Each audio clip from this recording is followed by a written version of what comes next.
Israeli Prime Minister Benjamin Netanyahu vows again to defeat Hamas, despite President Biden saying he will cut off arms shipments if there is a full-scale invasion in Rafah. About 100,000 people have left the southern city as Israeli troops move closer. And Cecile Shea is a non-resident senior fellow on security and diplomacy at the Chicago Council on Global Affairs. She joins us now to talk more about what is happening. Cecile, thank you very much for checking in with us here. We have a lot to cover here today, starting with the Biden administration withholding bombs from Israel. Start by telling us how significant that is and what you expect it to accomplish.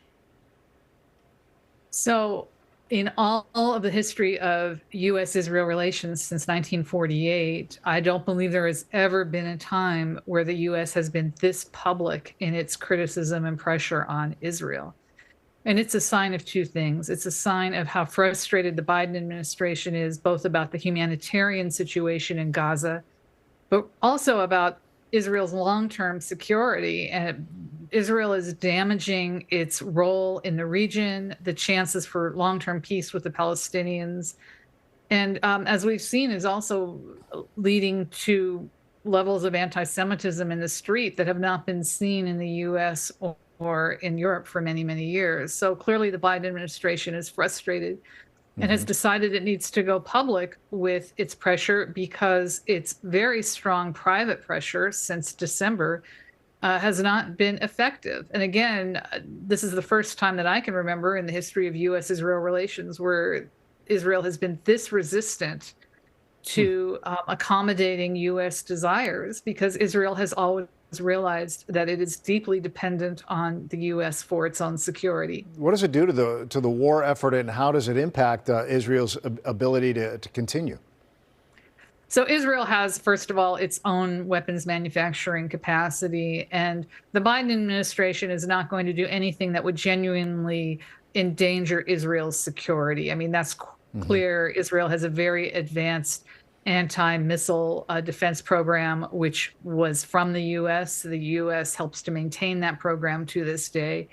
And Israel buys an enormous number of weapons and weapon systems from the U.S. every year. So that Israel, none of this is going to genuinely endanger Israel's security.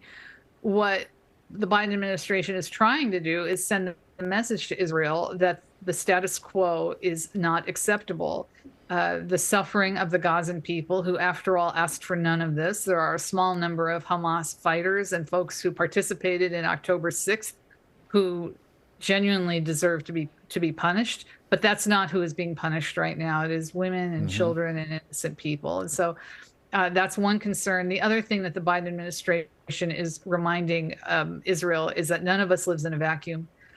We're beginning to worry about the street in other Arab countries becoming upset, and so that Arab leaders, which so far have shown a lot of restraint in responding to Israel's attacks in Gaza, in part because they are very sympathetic to Israel's fight against Hamas, which is related to the Muslim Brotherhood.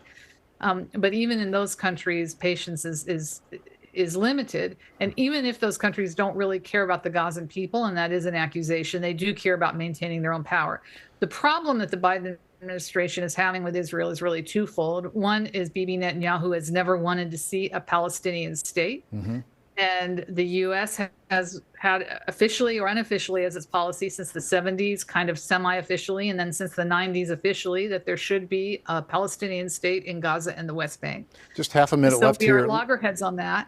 But the other thing is Netanyahu knows that his government will fall if he is seen as being soft in Gaza, and that's because he relies on 6 or 8 really hardcore extremist members of his government who will walk away from his government if he is seen as backing down in Gaza. And because of all that suffering that we know is there here, President Biden has had to walk this really sensitive line in this country with, the college protests, with the DNC in Chicago this summer. What do you expect to see happen as time goes on? So the protests are concerning to me, not because I'm concerned about the very young people, the undergraduates and the young master's candidates who, I want to see them being concerned about the people of Gaza and folks that they have not met. What is missing from the protests right now is a sense of nuance and a bigger picture, acknowledgement that that these controversies and these problems have been going on for 100 years, that the U.S. has been deeply involved in trying to create a Palestinian state since the 90s, that very often the failures to create that state have come from the Palestinian side, not from the Israeli side. There's blame on the Israeli side, but for the most part, the roadblocks have been from the Palestinian side. And so this is a complex issue. And the attacks on October 6th have deeply damaged the Israeli psyche.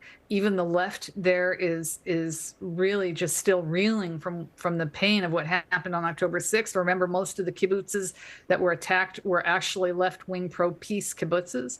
So I just hope that some of the more mature folks, including college professors and politicians and some aldermen from Chicago who are supporting the protesters, will try to add a dose of the complexity of the situation and nuance to the protests.